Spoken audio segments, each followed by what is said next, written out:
Okay, it's time to get started again.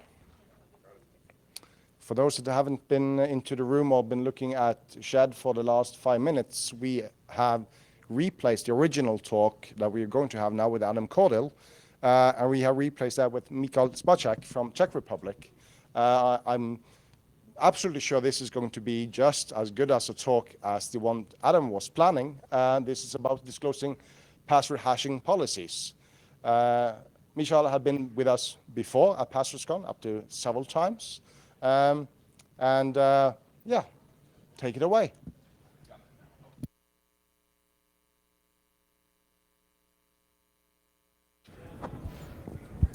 Hi everyone, my name is Michal, or you can just call me Michal in Czech if anybody here speaks Czech. Anybody here speaks Czech? Oh yeah, my girlfriend, yeah, that's enough. Oh, she's here. Yeah. My talk is about disclosing password hashing policies, and by that I mean, companies who are storing user passwords, they probably should do something to them, something really nice, not something nasty, and they should tell us, or they should tell their users what they do to the password. So I'm gonna talk about who has already done that, and how they do that, and stuff like this. So the duct tape here is just, if you don't want to disclose anything, just put it over your mouth. So that's why it's on the first slide. And yeah, let's go. So please raise your hands who have seen sometimes a message like this when you are trying to register. Your password must be 6 to 20 characters. Please raise your hand. Oh my God, it's everyone almost. Cool. Now, one more raising hands. Who has been already wondering why? Please raise your hands who was wondering why they do this. Okay, cool. Me as well, of course. So you're not alone. There are people also wondering why actually companies are, putting password policies like that the password must be maximum 20 characters. So sometimes they are just tweeting, asking the companies why they do that. Like this guy, who I know, he asked TripIt, like, why do they require him to have the password exactly 9 to 64 characters long? So he was wondering why do they do that, and he tweeted at them. So people sometimes do that. Most of the times they just don't get any answer. Companies just don't reply at all. Well, sometimes the reason is that just the companies don't know why they do that. Because what happened to me once when I asked, that the guy who actually set up the rules, he already left the company. So the company didn't know why do they limit the length of the password, and they tried to fetch the information for me, but they failed. So most of the times you just don't get any answer if you ask, which is kind of bad. Sometimes people are wondering, or actually they are afraid that when the company is limiting the length of the passwords, that they are storing it in a plain text in the database. Because if you limit the passwords to, say, 64 characters, they are afraid, the users are afraid, that the company is limiting the length of the password because they are storing the passwords in a database in a column which is 64 characters wide, and they just cannot fit anymore. So sometimes users are afraid that the company is storing passwords in plain text if they limit the length of the passwords. It might be true, and it might not. It actually doesn't reveal anything because sometimes the rules are there for just whatever reason, but it's not the password storage. So, but it might be true, it might not. So, yeah. This is especially true when there is a password breach or database leak. In that very moment, the people are more wondering actually, and they are asking how the company is storing their password. So if they store it in a really bad way or if they store it in a secure way. I have a story from Shotbow servers. Shotbow is a Minecraft servers, or yeah, is a company running Minecraft servers, and they got breached, I think, a few months ago. So they just announced it on their forum, and people started wondering. For example, like this guy, Frost J, he asked what hashing algorithm was used for storing the passwords. because the original announcement said only that the attackers got hold of one-way encrypted passwords, nothing else. So he was wondering what hashing algorithm was used for storing the passwords. He asked on a public forum, and yeah, so he got really interesting answers, like this one from another member of the forum. Yeah, and thanks, Bruce, from PasswordResearch.com for sending me this, so I can use it in my talk. Yeah, if they told you that, there would be no point in the encryption, and there is a headbang emoji. So, yeah, let's just not go into details here because hashing and encryption is something different, and Kerckhoffs's principle, and yeah, let's move on. Well, the official answer was this one. It wasn't much better. He said that, don't worry, the passwords were hashed and solid and managed professionally. No idea what does it mean. They didn't specify the algorithm, but they just say it was managed, salted, and hashed professionally. I'll publish my slides, then there is a link if you want to verify it and check that and comment on that maybe. I don't recommend that, but yeah. So luckily there are companies who are actually not afraid to completely disclose their password hashing policies. Yeah, I'll wait with the next slide for you, Per. Yeah, luckily there are companies who are really not afraid to disclose complete details what they are doing to user passwords. Like, for example, Facebook. This is a screen from Alec Muffet's talk from Passwords 14 from Norway, which was, the talk was about Facebook password hashing policies and authentication and everything. So this is a slide from his talk, and this is what Facebook does to their passwords. They do a lot of things to the passwords, but they have the reason for that. Seriously, I recommend to watch the talk because he's talking about that like for, I don't know, 40 minutes or something. So yeah, they use several layers of that, but at the core of it, there's a script here and some HMACs here. They have reason for that. So I will not go into details. Seriously, just watch the talk. But this is completely what they do to the user passwords, and they are not afraid to disclose it, and they are not afraid to tell us. There are other companies who are not afraid to tell us what they do to their passwords. For example, like LastPass. They have it also. Yeah, Facebook did that in a talk, so it's not somewhere on their site. It's not on Facebook.com. It's just in a talk by a security guy from Facebook. LastPass, they publish it on their site, and they say that LastPass utilizes the PBK something, which shows something else to turn your master password into the encryption key.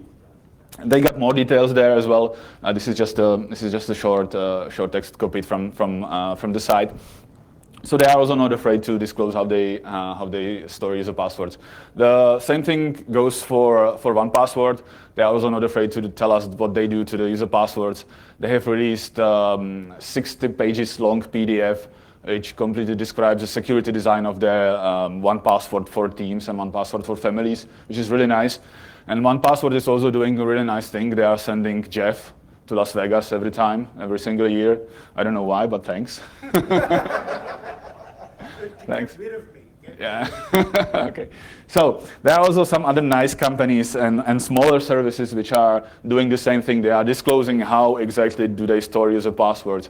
And one nice example is Scott Helmer's Report URI, report.uri.io, which is a really nice service for aggregating content security policy reports and HTTP public key pinning reports. Really nice service for doing that.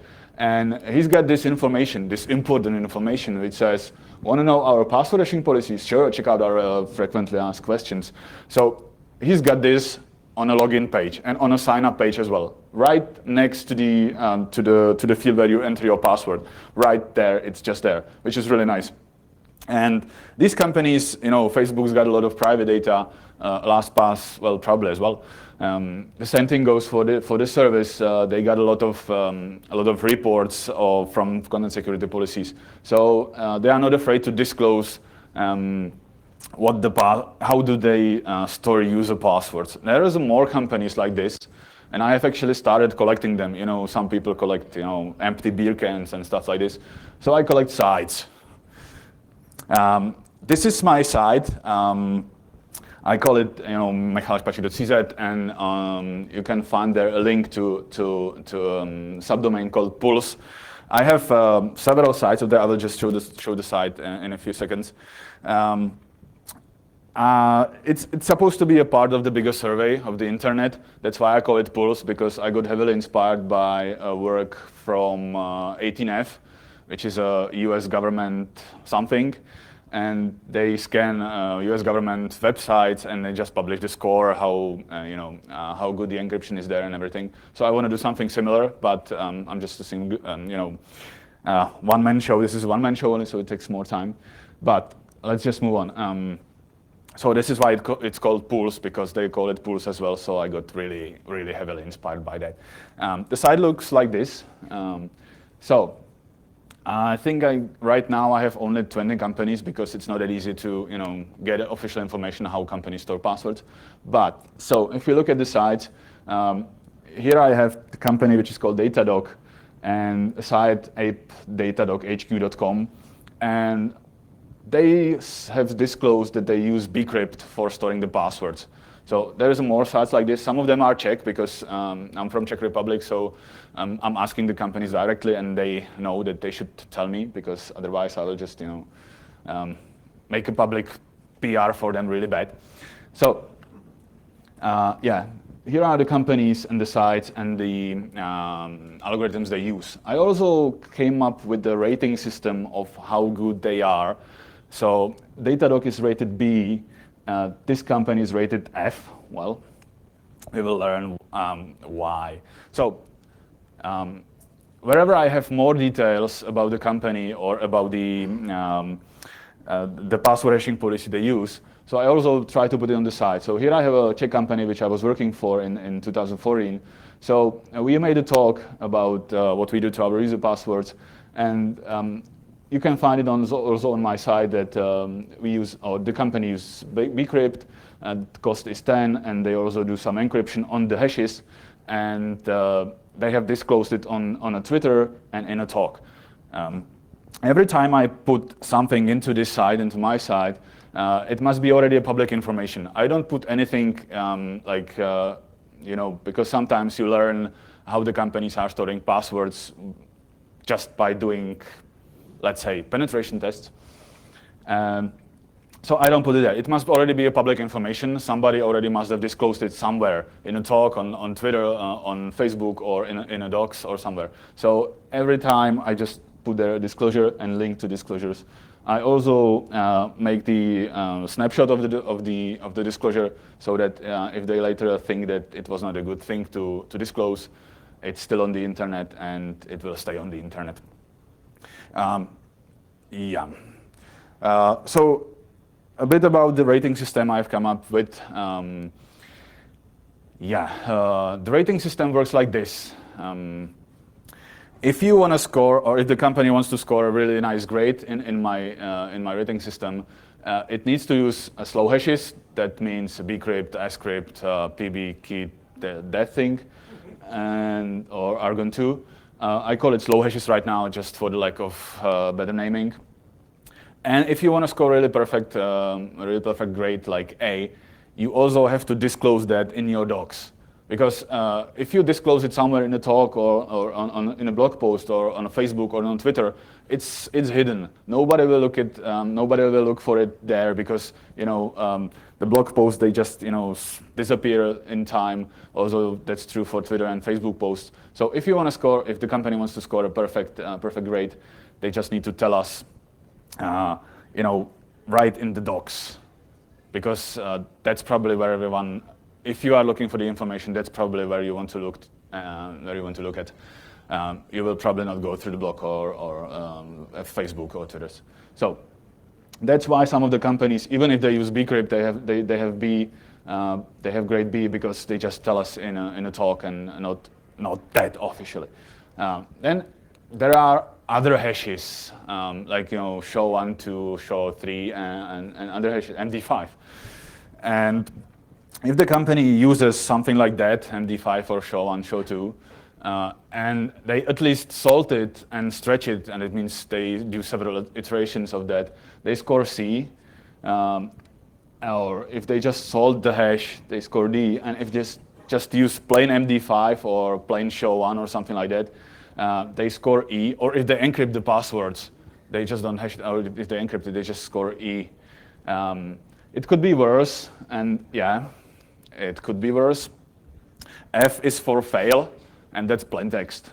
There are some companies who are storing plain text as well, unfortunately. So A and B are somehow safe. C, D, E, C could be safe as well, but we are not sure. So these ones are not really nice, and this is not nice at all. So sharing is caring, but some don't care, so they don't share. So is it okay to share or disclose the password hashing policy for the company?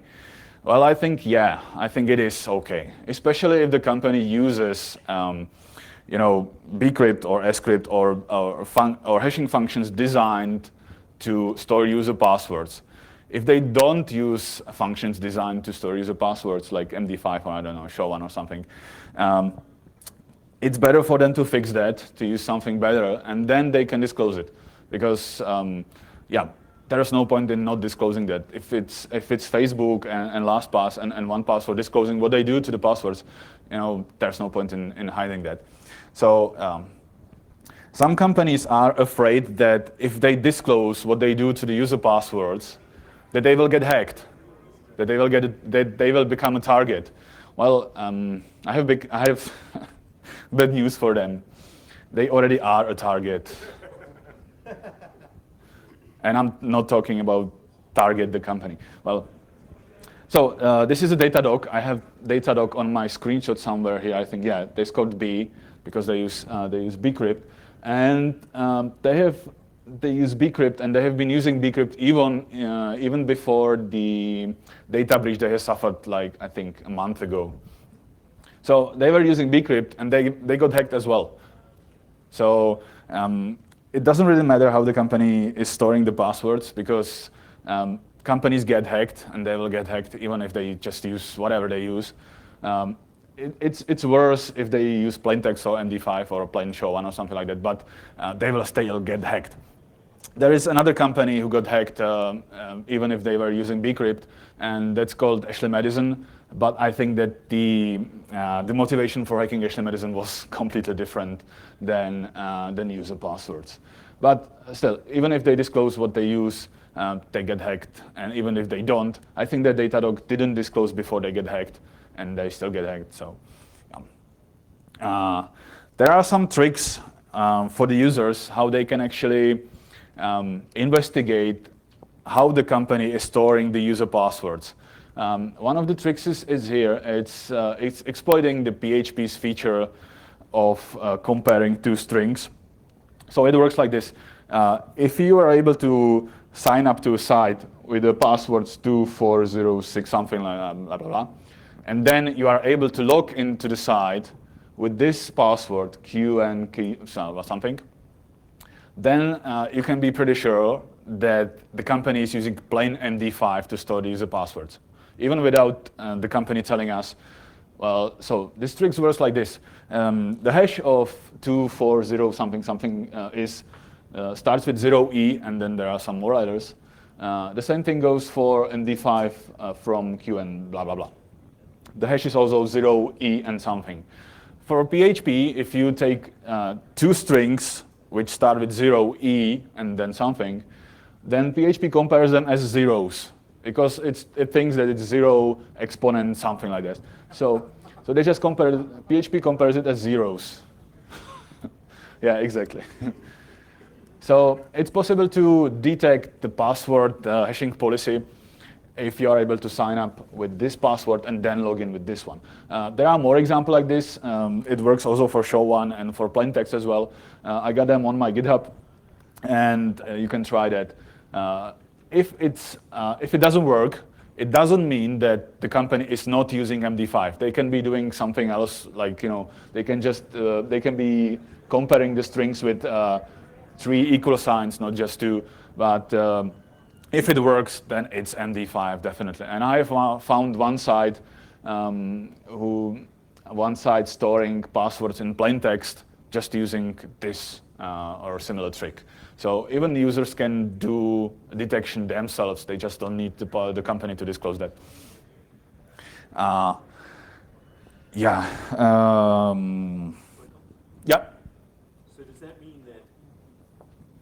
I'm afraid, yeah, it means. So does that mean that 1 in 256 passwords is subject? Because 1 in 256 hashes would begin with 0E if they're comparing this way. This is pretty bad. But it depends on how they are comparing that. If they will be comparing that with the 3 equal signs, then this doesn't work. But I think that anyone who uses MD5 is already comparing just with 2 equal signs. Or they can be just fetching the data from the database in a different way. But if they are using 2 equal signs here, then yeah, exactly. It's less likely than that because all the other digits need to be called. The other characters need to be. Yeah, exactly. Yes, they need to be.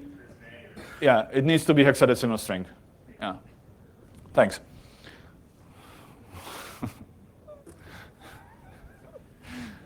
So yeah, sometimes you can just use it. The slides will be made available online. Yeah. Anyone else? Can I go to the next slide right now? Just asking. So even if the people are able to tell what the hash is just by looking at the hash. So if the database leaks, then you just look at the hashes and you're pretty sure that this is not a bcrypt. Who thinks this is a bcrypt hash? Oh, great. So this is MD5. So just by looking at the hash, you will know that this is MD5 or SHA-1 or a bcrypt hash or something like that. So if the company gets hacked, there's no point in not telling us what exactly they were using for storing the user passwords. There is a nice example from Anthony Ferrara, who has done this. He wrote an application, hashguesserupspot.com, and he tried to prove that security through obscurity doesn't work. He has done that. He gave the users 2 passwords. One is password, the other one is Apple.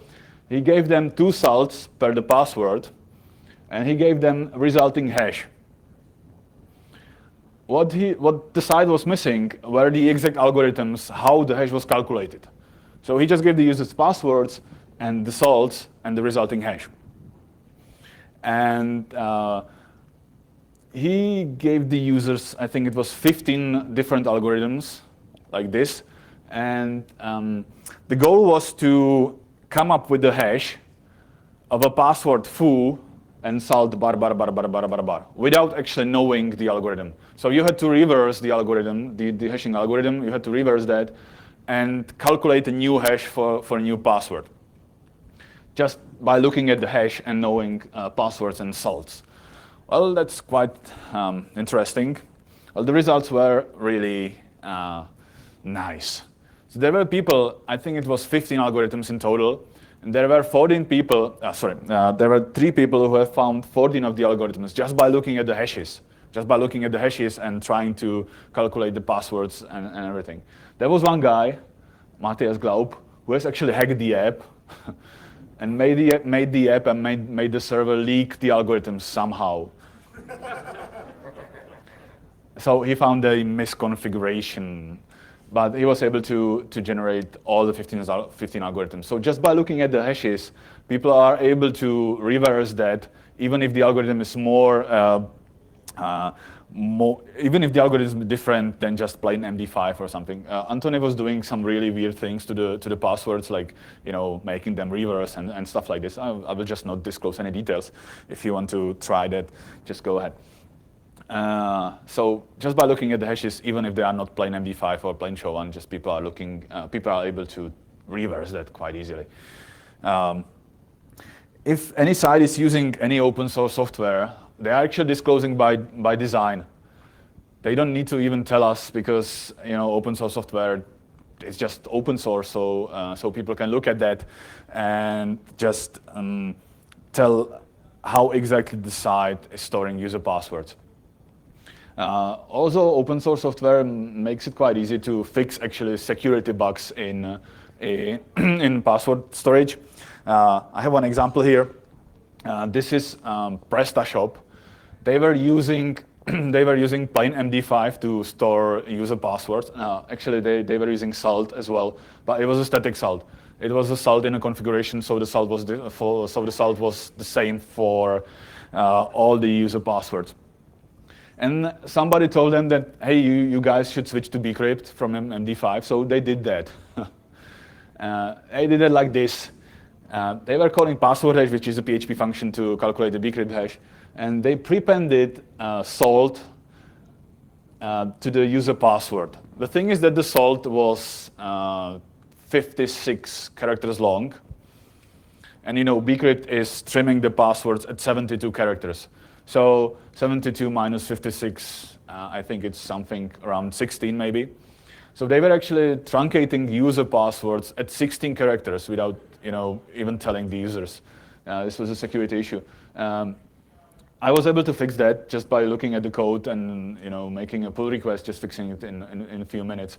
So that's what I like on open source, that you can actually fix simple things, or not that simple, quite important things, like really, really easily.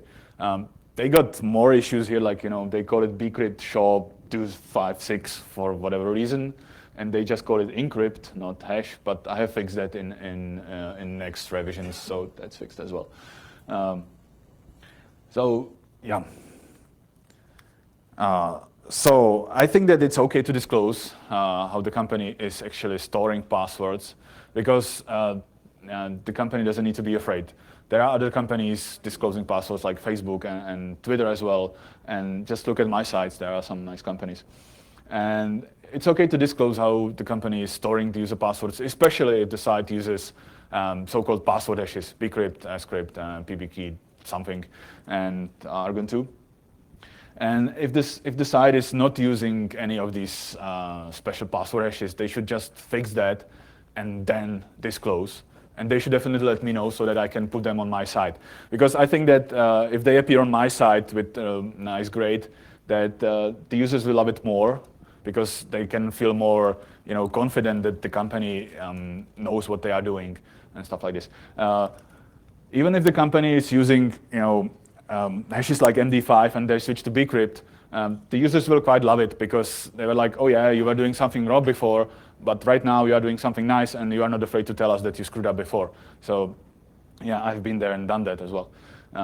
So I think it's okay to disclose, especially if the company is using slow password hashes. And yeah, that's it from me, I think. Yeah, there are some questions. Thank you. Oh. Thank you. Questions, Arnold? One quick question. In your A and B ratings, Yeah. it wasn't so clear from the slide. Yes, Are sorry. you requiring salt for the A and B ratings? Sorry, are you requiring? Are you requiring salt for the A and B ratings? Yeah, because all the algorithms like bcrypt, scrypt, and the other ones, they already require the salt. So yeah, I'm. Yeah. Oh, Jeff. Okay. Just simple one. Are you familiar with plain text offenders? Yeah, I am. Okay, Yeah, I I'm am. just wondering whether you Yeah, I kind am. of cross. I want to take it to a slightly different direction, because plain text of offenders is more like just a shaming. But I also want to thank the companies for doing a great job. So yeah, I know them. Yeah. You said it's possible to tell the difference between different hashes, but can you tell the difference between just looking at the hash of something without the password of what's an scrypt, what's a bcrypt, and what's using PBKDF2 or 3? Is it possible to tell those apart? Most of the times, yeah, because bcrypt usually starts with $sign to something $sign, so that's a bcrypt. The scrypt is slightly longer, and yeah, sometimes it is possible. Oh, it is? I think it's most of the times, yeah. Oh, okay. Probably if it would be encoded to base 64, it could take some more time, but I think that it's possible, yeah. More questions? Your Pulse project, is it possible to contribute or is it closed? Yeah, definitely. It's required to contribute. Okay, great. And, It's mandatory to contribute. and how do we do that? Just tweet me or send me an email to a link to public disclosure, because I think Bills in his shorts. Bruce from Password Research already done that. He sent me like 3 links to sites who are actually disclosing there is a password. So yeah, it's mandatory. I cannot do this alone. Yeah. Thanks. You know, this has been an ongoing discussion for many years at PasswordsCon. We are still fighting to make companies to disclose how they are storing your passwords. And my own personal opinion on this is basically that, you know, if they don't want to disclose, you should just, you know, as he Expect said the as well, worst. expect the worst. Yeah. It's like either you can be on the good list or I will put you on the shit list. It's that simple. I will probably rename my project. Yeah, but I mean, over and over again, for every new leak we see unsalted MD5 still going on. We still see unsalted SHA-1, and we see all kinds of bad implementations.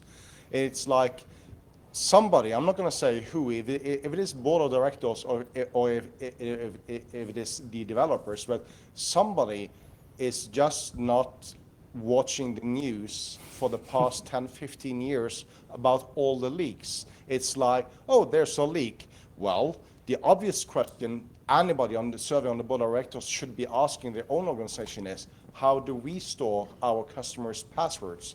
They don't. They don't ask those questions. They just assume, well, we're not stupid, so this is never going to happen to us.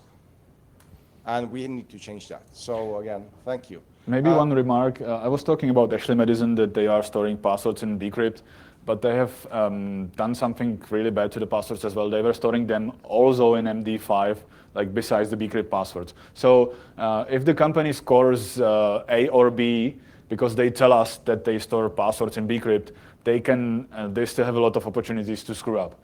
But this is not possible to verify. We just need to trust them. If they tell us that they use bcrypt, we just need to trust them that they use the bcrypt. So it's not really possible to verify it without hacking the company, and I'm not going there. So. Yeah. And if you're interested in the Ashley Madison case as well, Synosure Prime, which is one of the really good groups doing password cracking for Crack Me If You Can and other password hashing cracking competitions. They did a talk at PasswordsCon at the University of Cambridge in UK last year, where they talk about how Ashley Madison had done pretty much everything wrong in their password implementation. So initially, bcrypt, looks good, and then, you know, kaboom.